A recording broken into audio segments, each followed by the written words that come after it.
और यहाँ पे क्या नेम है, इज ऑथराइज।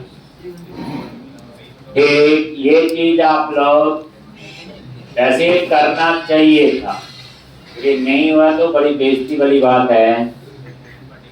रेंडर फंक्शन और डेटा। ठीक, अब यहां चेक करेंगे डेटा में क्या है। इफ डेटा अगर ट्रू है तो चेक बॉक्स लगेगा, तो चेक तो होना चाहिए। अगर ये फॉल्स है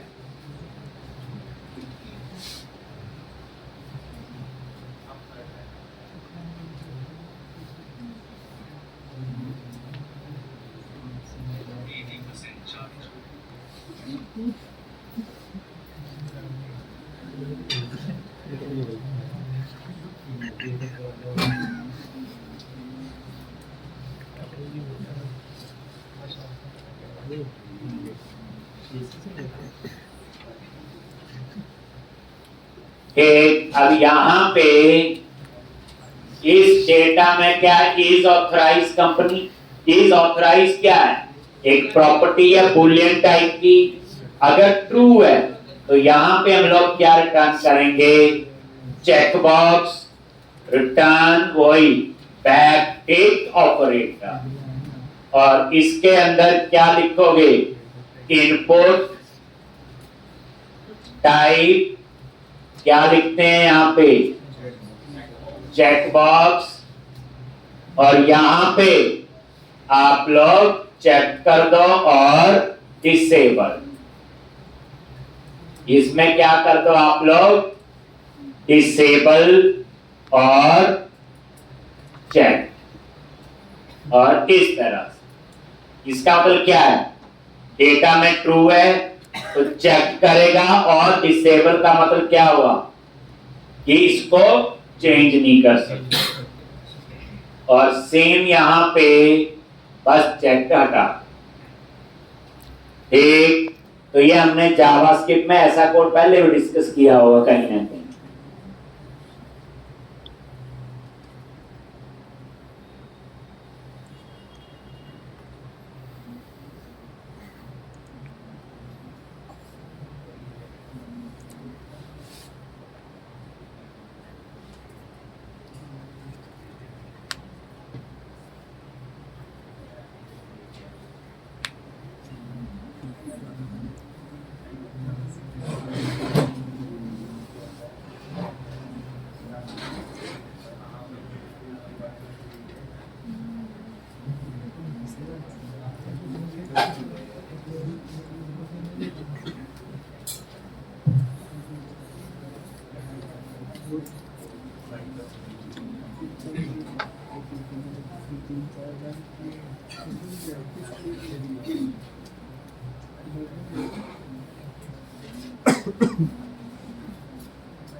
एक उसके बाद एक और इसके लिए एडिट और डिलीट क्या करते हो, एक और डेटा और आईडी, ये तो आप लोग लिखते ही थे। क्या लिखोगे, रेंडर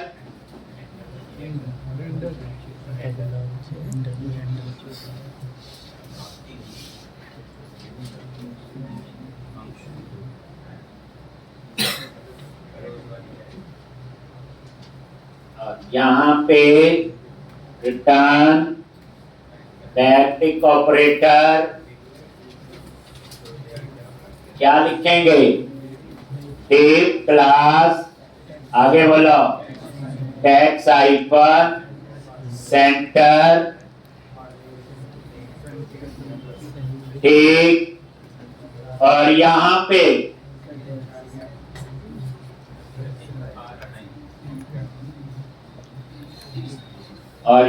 पे क्या करोगे, ऐसे मॉड्यूल खत्म होना चाहिए था, नहीं हुआ तो बड़ी बेइज्जती वाली बात है। एक मैंने असाइनमेंट भी दी। कौन है जिसने कर ली? एक की है। मंडे तक सारी करोगे, मैं और भी दूंगा। और अगर ये असाइनमेंट नहीं कर रहे तो और प्रैक्टिस बढ़ाओ, और कंसेप्ट्स क्लियर होने चाहिए। और ये कोई ज्यादा मेजर कुछ नहीं है, जिन्होंने करके दिखाई है मुझे कुछ बच्चों ने, कोई मुश्किल चीज नहीं है। जैसे तो ना बड़ा मुश्किल है, ऐसा नहीं है। और ये सारी वो है जो प्रैक्टिकल है। प्रैक्टिकल समझने के बाद कि करनी पड़ेगी, बच नहीं सकती। मेरे पास नहीं करोगे, जॉब में करनी तो पड़ेगी। ये कोई ऑप्शनल नहीं है भैया, ये हर एक प्रोजेक्ट की रिक्वायरमेंट है। इस प्रोजेक्ट के लिए सबकी रिक्वायरमेंट है। जो चीजें मैं करवा रहा हूँ, सिर्फ डाटाबेस निकाल दो, डाटा, बाकी सारी चीजें हर प्रोजेक्ट में यूज होगी, चाहे डाटा टेबल है, स्वीटलर, टोस्टर, जो भी आप यूज कर रहे। अब यहां पे क्या था? Enter tag href /admin company /upsert $, में क्या होगा?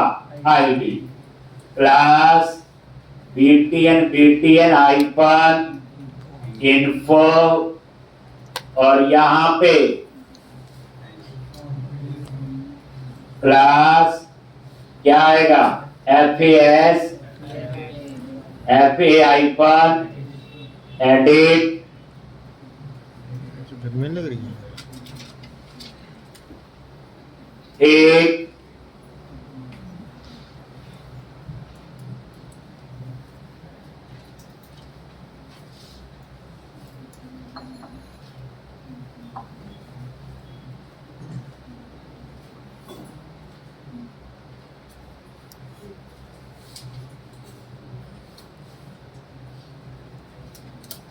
एक और एंकर टैग क्लास क्या लिखेंगे? btn हाइफन डेंजर और क्लिक, और ये बनाएंगे नीचे जावा स्क्रिप्ट में। और ये एपीआई का यूआरएल होगा, admin /company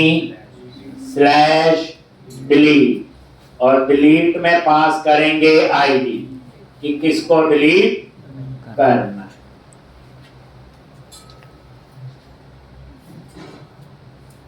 एक, और यहां पे फॉन्ट मेसन क्लास क्या लिखेंगे? FAS FA hyphen trash hyphen all.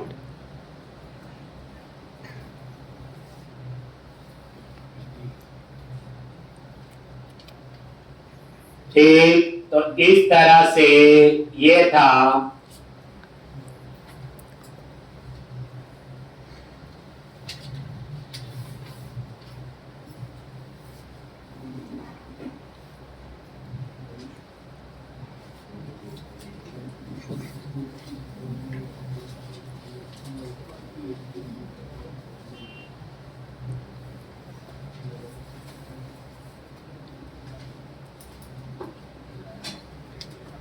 एक, और नीचे फिर आप बनाओगे डिलीट। ये लिखा हुआ कोड आपके पास, कोई भी आप पुराना उठा सकते। यहां पे अब ये डिलीट, तो ये डिलीट मैंने क्या किया?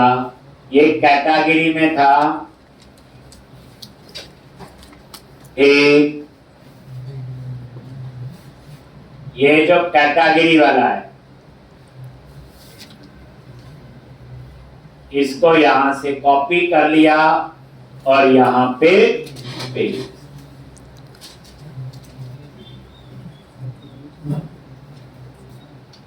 ठीक, तो इस तरह से ये फाइल तो आपकी बंद कर सकते हैं ये सारा।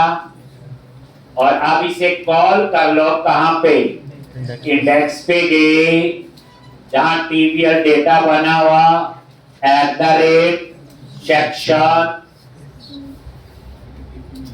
आगे क्या आएगा, स्क्रिप्ट, और यहां पे टैग SRC JS company.js।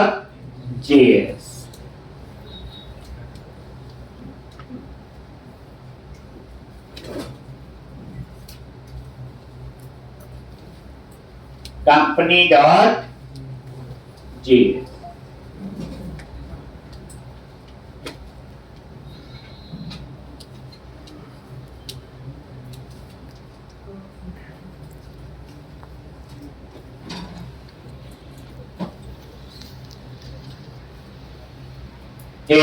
तो यहां पे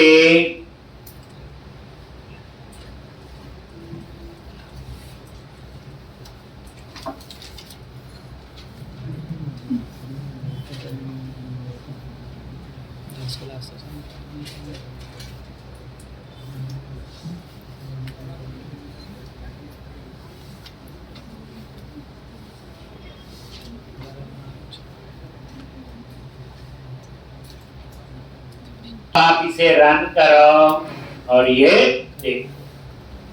अब हमने अपसर्ट का व्यू बनाना है और वहां डिजाइन बनाएंगे।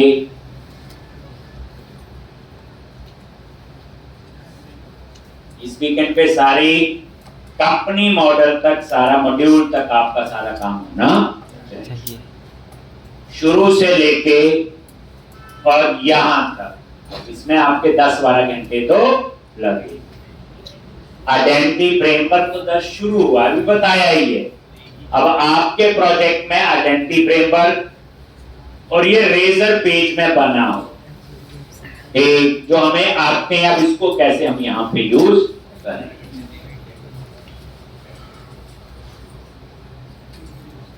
अब में जब क्लाइंट को प्रोजेक्ट डिलीवर करना होगा, क्या बोलेंगे, बारिश होगी।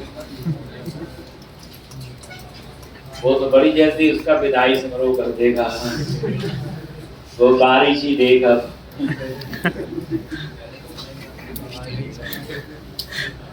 अब ये देखो, डाटा टेबल अप्लाई हो गया। अब न्यू कंपनी पे आओ, तो न्यू कंपनी पे क्या बनाना है, अपसर्ट। तो कंट्रोलर में जाओ, एरिया, एडमिन, कंट्रोलर, कौन सा, कंपनी, और यहां पे चूज कर लिया अपसर्ट और ऐड व्यू, रेजर व्यू, और ये ऐड।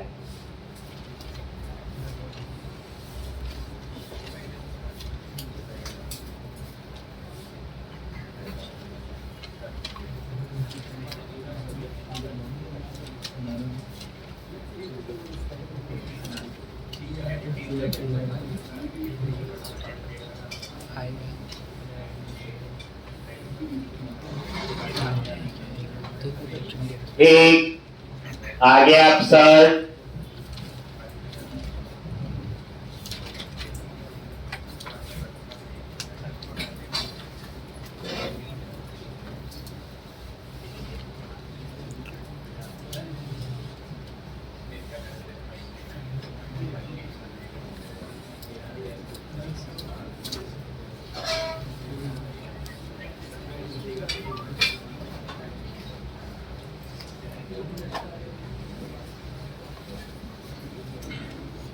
एक, और ये देखो कंपनी, और यहां न्यू कंपनी आगे।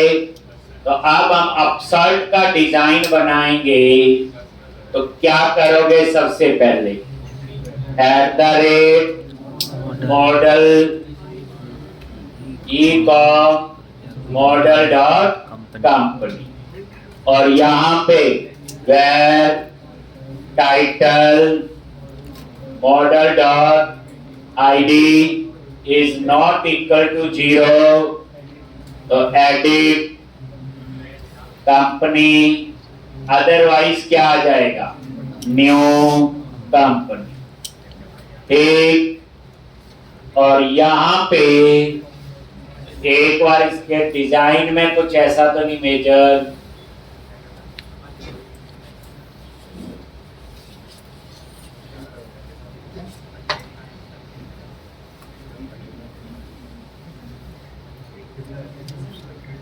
एक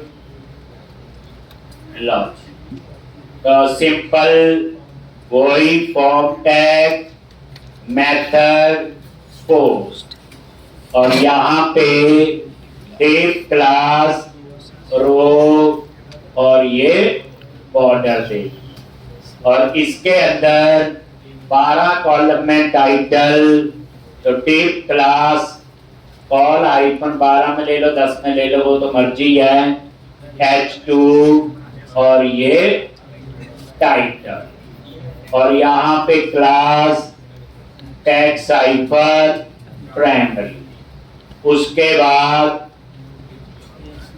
एक और ये आपका आ गया मॉडल ओनी, और क्लास क्या लिखोगे, टैग साइफर डेंजर,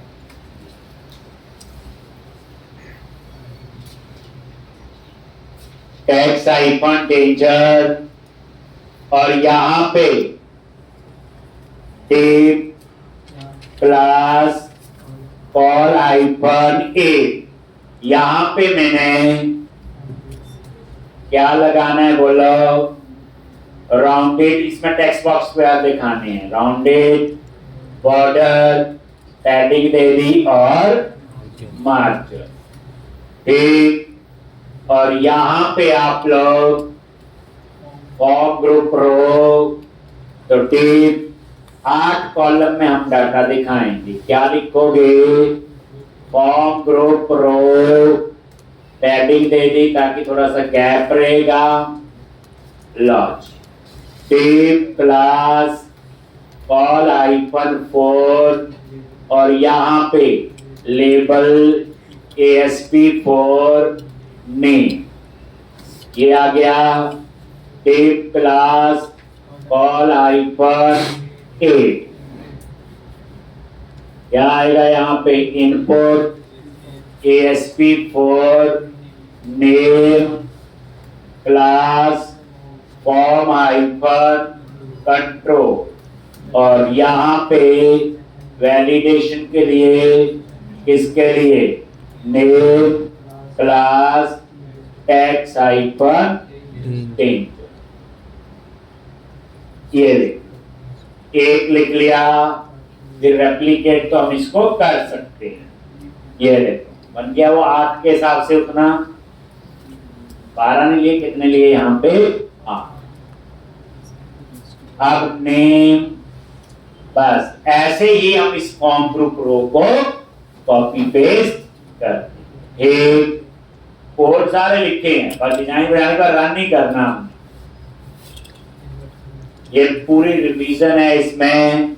बस उसके बाद नेम के बाद यही फॉर्म ग्रुप रो होगा एड्रेस के लिए, जो जो मेंबर मेरे पास हैं, नेम है, नेम के बाद street address, state, city, postal code, phone number, और इज ऑथराइज में चेक बॉक्स लगना है। बस मतलब ये कहने का, पहले ये लिख लो, फिर यही फॉर्म ग्रुप हम यूज करेंगे। एक बार ये डिजाइन बन जाता है तो सेम रेप्लिकेट होगा, देखो कॉपी किया पेस्ट, बस नेम की जगह क्या लिखना, स्ट्रीट एड्रेस जो मॉडल में हमने दिया हो, तो यहां भी क्या आ गया बोलो, स्ट्रीट एड्रेस।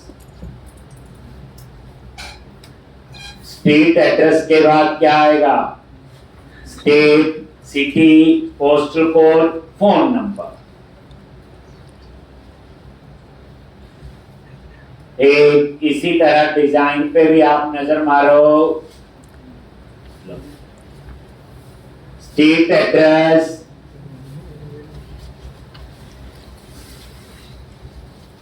और उसके बाद बोलो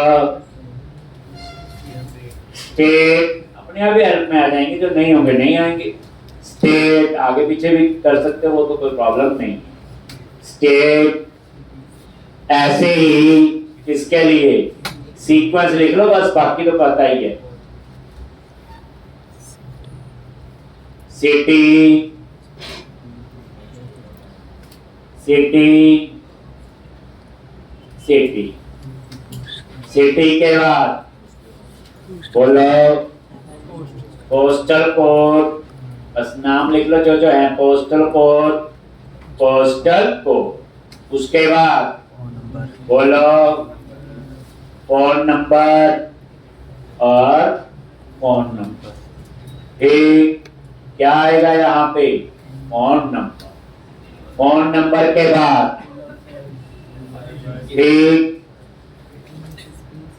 एक, उसके बाद आपका एक बचा है इज ऑथराइज।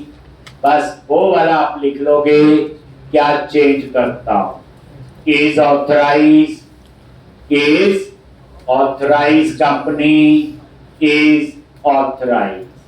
बस इनपुट टाइप क्या करो, चेक बॉक्स, और यहां क्लास आपने फॉर्म कंट्रोल नहीं दी, क्योंकि वो चेक बॉक्स को भी उतना लंबा बना देगा तो पता नहीं लगेगा कि चेक बॉक्स है या टेक्स्ट बॉक्स। तो इसमें आप लोग इस लाइन को आप लोग लिख लो,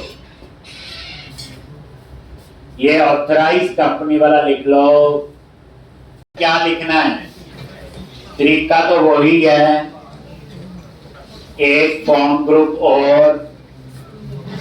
और यहां पे कॉलम ऐड कर लो, और उसी के अंदर याद आ गया होगा एक यहाँ पे, और यहाँ पे क्या करते हैं ऑफसेट 4, मतलब एक पता हमें एक model dot ID is not equal to 0, तो एडिट है, नहीं तो क्रिएट है, ऐसे बनता है। और यहाँ पे क्या लिखोगे? पार्शियल नेम, और यहाँ पार्शियल व्यू का नेम, और यहाँ पे अब ये पार्शियल व्यू हमने बनाए थे। एक का नाम क्या है? Underscore edit and back to list buttons. ठीक, दूसरे का क्या नाम होगा? Underscore create. ठीक, और इसको आप रिफ्रेश करके देखोगे तो ये बटन भी लग जाए। लगे जी? तो इस तरह से अब आप नीचे आ जाओ, वो आप वैलिडेशन के जो मैसेज के लिए इनका partial view underscore validation partial. ठीक, मतलब इसमें कुछ नहीं था, हल्का सा एक चेक बॉक्स देना था, बाकी आपका कोड में कोई चेंज नहीं। और सबसे बड़ी बात देखो, डेवलपमेंट कितनी फास्ट हो रही। शुरू में टाइम लगा था, रिपोजिटरी बनाई है, कई दिन तो ये नहीं पता चला, 5-4 दिन फिर क्या कर रहे हैं हम लोग, अब पता चल गया होगा। देखो कितनी जल्दी ये कंपनी मॉडल हमने तैयार कर लिया। ये नॉर्मल 7 से 8 घंटे का टाइम है एक डेवलपर अगर सारी प्रोसेस बनाए। हमने बेस बनाया हुआ था बस। तो ये फायदा होता है जब कोई आर्किटेक्चर आप फॉलो करते। लिख लिया ये। अब उसके बाद यहां पे सेक्शन स्क्रिप्ट, और यहां पे क्या लिखोगे?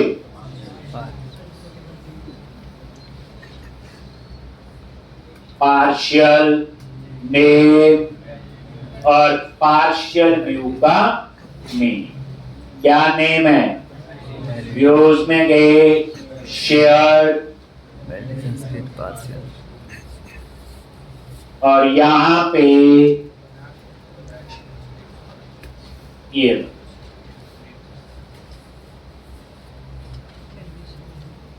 भी काम करेंगे। और सेव अपडेट बाकी तो हम सब कुछ लिख चुके हैं। अब हम सिर्फ रन करेंगे। ठीक, तो ये कंपनी वाला मॉडल क्यों बनाया, तो आपको बताया था हमारे प्रोजेक्ट में एक यूजर है जो कंपनी टाइप का होगा। ठीक, और वो कंपनी टाइप है तो कंपनी की डिटेल तो चाहिए है, इसलिए हमने बनाया। क्योंकि कंपनी का यूजर जो है वो बल्क में ऑर्डर दे सकता है, लेकिन वो कंपनी ऑथराइज होनी चाहिए, तभी चेकबॉक्स। अब ये ऑथराइज कौन करेगा, हम नहीं करेंगे, वो एडमिन का काम। कंपनी कौन ऐड करेगा, एडमिन का काम होगा। उन पे आएंगे हम सारा प्रोसेस। ये देखो, कंपनी पे क्लिक किया, न्यू कंपनी, ये देखो सेव पे क्लिक किया, तो जहां जहां रिक्वायर्ड नहीं लगा, इस पे नहीं लगा हो, बाकियों पे और इस पे रिक्वायर्ड होगा। तो अब नेम लिख दिया मैंने यहाँ पे, फर्स्ट कंपनी, ये इसका एड्रेस दे दिया, ऑथराइज है, और सेव पे क्लिक करो, हो गया। ये देखो ये चेकबॉक्स आ गया जो डिसेबल्ड है। ठीक, ऐड न्यू सेकंड कंपनी,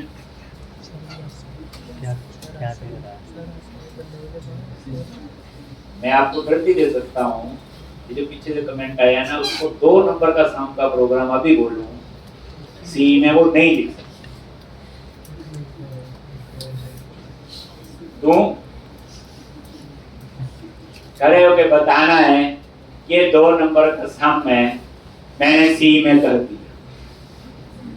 सी में नहीं कर सकते और लैंग्वेज में भी नहीं कर सकते। कमेंट करें, क्या बोल रहा, देखो वो तो कर ही नहीं सकता। एक बैच था मेरा ना, पोस्टल कोड, फोन नंबर, और ये ऑथराइज नहीं। सेव पे क्लिक किया, ये आ गया जी। अब एडिट कर लेते हैं, कोड तो लिख दिया था, बस कंपनी अपडेट, और अपडेट पे क्लिक करो, देखो अपडेट भी। तो अंडरस्टूड डिलीट भी चली जाएगा, क्यों डिलीट करना, वो तो पता ही है। ठीक, तो ये आपका कंपनी मॉडल तैयार, मॉड्यूल तैयार। ठीक है जी, तो अब ध्यान से आप आगे देखेंगे। अब हम क्या करने वाले हैं, अब हम रजिस्टर वाले पेज पे काम करेंगे। यहाँ पे जो यूजर रजिस्टर करेगा, पहली प्रोसेस है, उस यूजर को रोल भी असाइन होंगे, ये यूजर क्या काम कर सकता है। तो रोल जो है हमारे पास कितने टाइप्स के हैं, 4 बताए थे कल। एक एडमिन होगा, एक इंडिविजुअल होगा यूजर, एक एम्प्लॉय यूजर होगा, और एक कंपनी यूजर होगा। तो पहले यूजर बनेगा, रोल बनेंगे, फिर यूजर को रोल असाइन होंगे। तो इसमें 3 टेबल यूज होंगे। एक टेबल है ASP.NET यूजर, जिसमें यूजर बनेंगे, जैसे रजिस्टर करते हैं किसी में भी। दूसरा टेबल होगा आपका ASP.NET रोल, उसमें सारे रोल्स बनते हैं। 4 रोल है, 4 बनेंगे। तीसरा टेबल होगा किस यूजर को कौन सा रोल असाइंड है, किस यूजर को कौन सा रोल असाइंड है। ठीक, अब वो रोल कौन सा है, उसके लिए एक और टेबल है ASP.NET यूजर रोल। ये 3 टेबल हैं जो मैं यूज करूंगा, जो हमने नहीं बनाई, जो 7 टेबल आइडेंटिटी फ्रेमवर्क से अपने आप बने। ASP.NET user, ASP.NET role and ASP.NET user role, ये 3 टेबल अब और यूज होंगे जो हमने नहीं बनाए।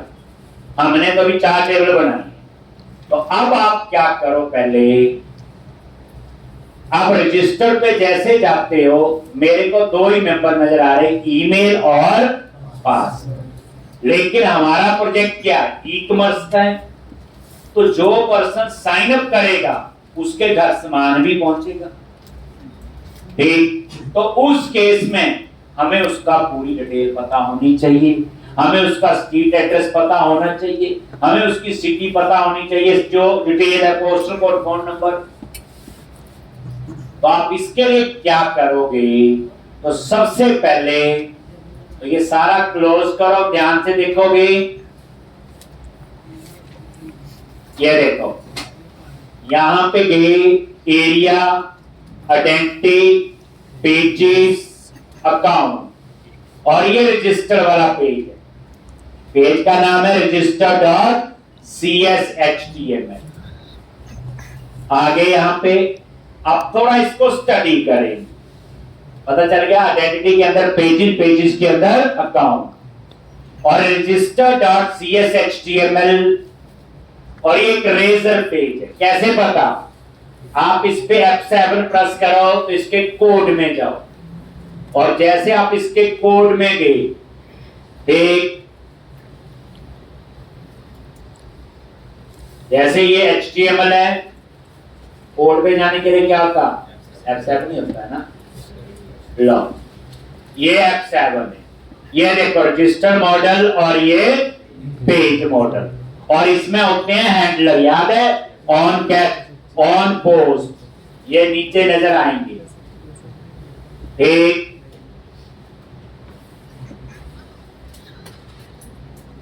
ये देखो on get async, on post, याद है, रेजर पेज में क्या होते हैं, हैंडलर। ये मॉडल व्यू कंट्रोलर नहीं है, तो ये इसका कोड है। एक F7 प्रेस किया, वापस HTML में आ गए। ठीक, पहले हम इसके कोड को अंडरस्टैंड करेंगे। ये है वो आपके लगे बच्चे, ये आपका ईमेल, पासवर्ड और कंफर्म पासवर्ड। अब इसके नीचे नेम आएगा, street address, city, state, phone number, postal code, वो सारी कहानी इसके अंदर आएगी। ठीक, तो इसके लिए आप क्या करो, अब इसकी कोड फाइल में गए F7 से, तो ये रेजर पेज है, ये MVC नहीं है। अब क्या करना, आपने नजर मारो यहां पे, ये इन्होंने एक क्लास है बनाई, public class input model, public class input model, और यहां पे सिर्फ क्या चीज है, ईमेल। ये देखो क्या यहां पे ईमेल, पासवर्ड और कंफर्म पासवर्ड, बाकी तो है नहीं। तो बाकी मेंबर पहले कहां होने चाहिए, बोलो, टेबल में। कहां होने चाहिए, टेबल में। तो उसके लिए आप लोग क्या करोगे, पहले टेबल में चेंज होगा, जो एक्स्ट्रा कॉलम चाहिए। तो अब हम सीखने जा रहे, जो इन्होंने टेबल दिया हुआ जिसका नाम है ASP.NET यूजर, उस टेबल में जो मेंबर है वो तो चाहिए, मान लो ईमेल और पासवर्ड वही है, बट 5-7 मेंबर मुझे अपने चाहिए जो मेरी रिक्वायरमेंट के हिसाब से। ठीक, तो उसके लिए एक नया मॉडल बनेगा, उसका नाम रखेंगे एप्लीकेशन यूजर। ठीक, तो उसके लिए क्या करते हो, डेटा सॉरी मॉडल पे गए और एक नया मॉडल बनाओ। तो राइट क्लिक किया, ऐड क्लास, और मॉडल का नाम दोगे एप्लीकेशन यूजर। बड़े ढंग से देखना, इंटरेस्टिंग चीज है ये, एप्लीकेशन यूजर।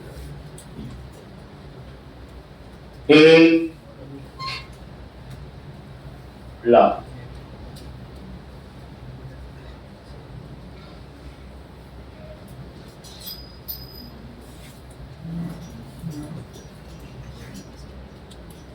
और ये एप्लीकेशन यूजर तो मैंने बना दिया। अब यहां पे इनहेरिट करना है किसको, देखो जो आइडेंटिटी फ्रेमवर्क का जो टेबल बना हो, अंडरस्टूड है, वो टेबल किसी मॉडल से बना होगा, तो उसके लिए यहां पे आइडेंटिटी यूजर, ये इस क्लास को इनहेरिट करना है। और ये आइडेंटिटी यूजर जो क्लास है, इसका देखो नेम स्पेस या पैकेज है, चेक कर लेते हैं। चलो जी आगे, इंस्टॉल पैकेज। अभी पैकेज का नाम है microsoft.asp.NET.identity.entity framework, समझ आ गया। और यहां पे इंस्टॉल विद पैकेज मैनेजर, ताकि हम वर्जन को खुद बता। पैकेज दिखा दूंगा आपको ये, और ये है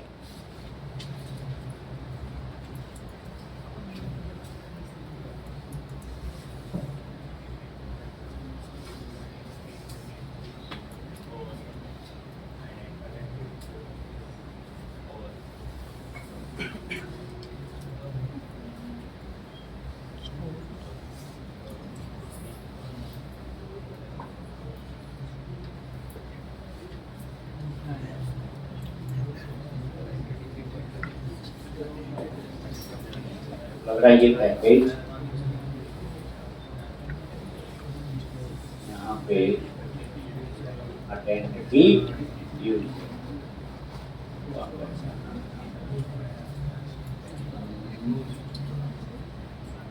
ये वाला है extension dot identity dot store.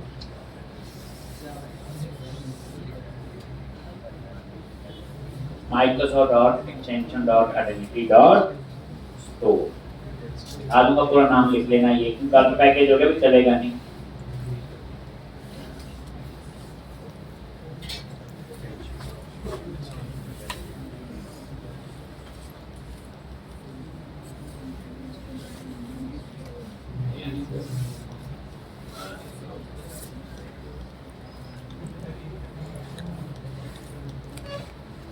ये आ गया, सेलेक्ट किया, वर्जन कौन सा है 6.0.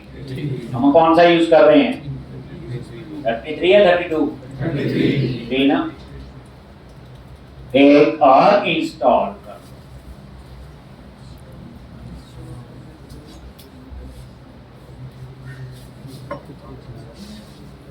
और आई एक्सेप्ट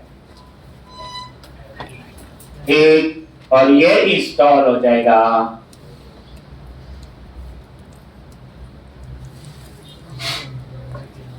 एक, और ये देखो जैसे ये इंस्टॉल हुआ, यहां पे इसका नेम स्पेस आ जाएगा। हो गया जी। तो एक बार इस पैकेज का नेम देख लो क्या था, ये लिख लेना पूरा, ये वाला नीचे वाला इनहेरिट किया। एप्लीकेशन यूजर तो मैंने बनाई क्लास। अब इसमें क्या हुआ, आइडेंटिटी यूजर क्या करेगा, आइडेंटिटी फ्रेमवर्क में जो टेबल बना है उसमें जो मेंबर है वो सारे इनहेरिट हो।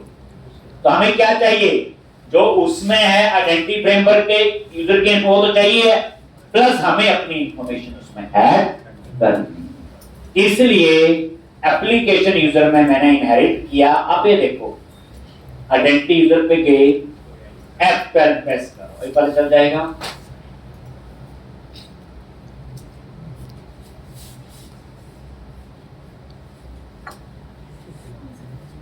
और आइडेंटिटी यूजर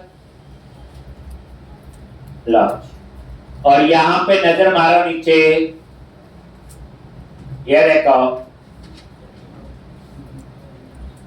यहां पे user name, ID, email, email confirm, जो समझ आ रहे, फोन नंबर है इसमें, देखो है ना फोन नंबर।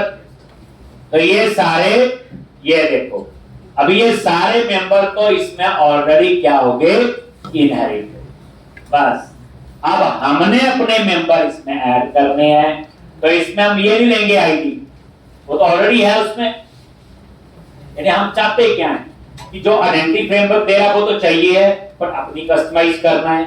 तो आप एप्लीकेशन यूजर में फिर क्या करो, एक यहां पे ये मेंबर ले, कौन कौन से मेंबर होंगे,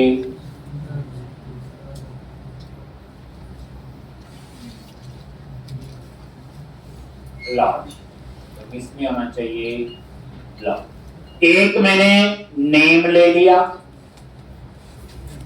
देखो कौन बंदा शॉपिंग कर रहा है उसका नेम तो उसमें है ही नहीं, उसका street address, city, state, postal code,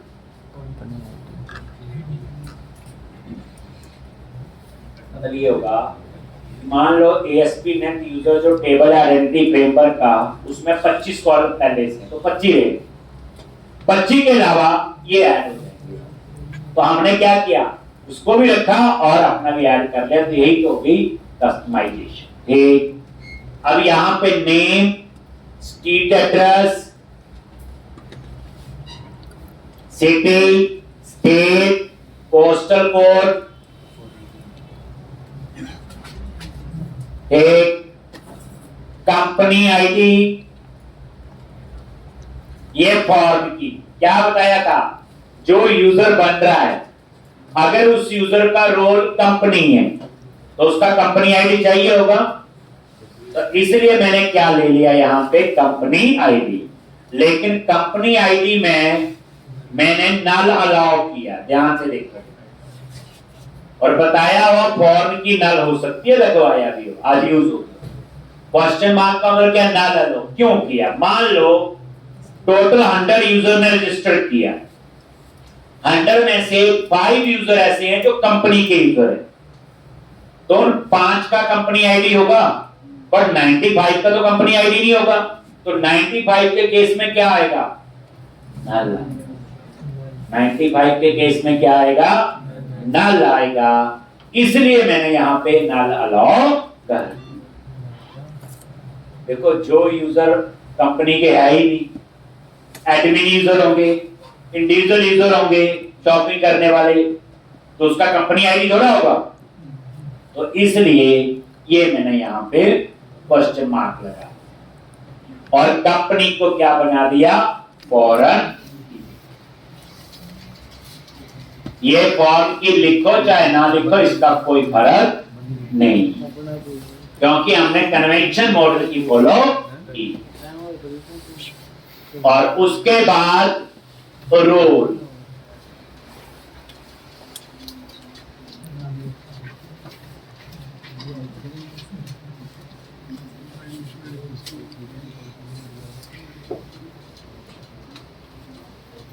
और आ गया नॉट मैप।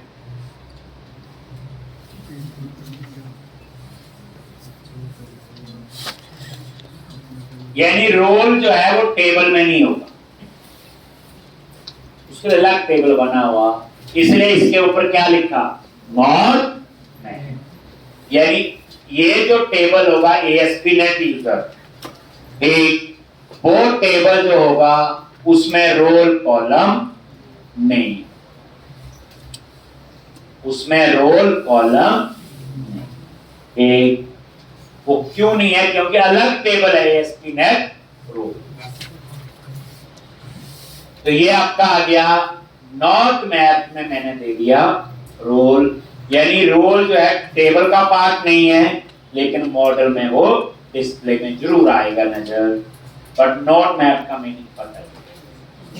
उसके बाद क्या करोगे, एप्लीकेशन DB कॉन्टेक्स्ट में इसको ऐड करो, ऐड माइग्रेशन और अपडेट डाटा।